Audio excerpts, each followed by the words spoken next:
Hello guys, तर आज Sunday असल्याकारणाने मी भरपूर लेट उठलेली आहे, कारण हा एकच दिवस भेटतो झोपण्यासाठी.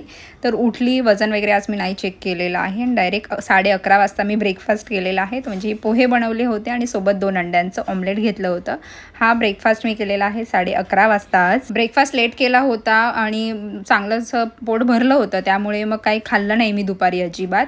त्यानंतर मग मी ग्रोसरी शॉपिंगसाठी डीमार्टमध्ये गेली आणि फायनली आता मी 13 मार्चपासून माझं 30 डेज इंटरमिटंट फास्टिंगचं चॅलेंज पुन्हा एकदा स्वतःसाठी घेऊन येत आहे. आय एम सो एक्सायटेड, कारण या 30 डेज मला कमीत कमी 4 किलो किंवा 5 किलोपर्यंत तरी वजन कमी करायचंच आहे आणि सोबत इंच लॉससुद्धा करायचं आहे. त्यानंतर बाहेरून आल्यानंतर भरपूर गरम झालेलं आणि कधी पाणी पिते असं सुद्धा झालेलं. दुपारी मी काही जेवली नव्हती, झोपली तशीच आणि संध्याकाळी 1 कप कॉफी पिलेली आहे. त्यानंतर रात्री ॲक्च्युली मी एकटीच होती, त्यामुळे काही करायची माझी इच्छा नाही झाली किंवा जेवायची सुद्धा इच्छा नव्हती.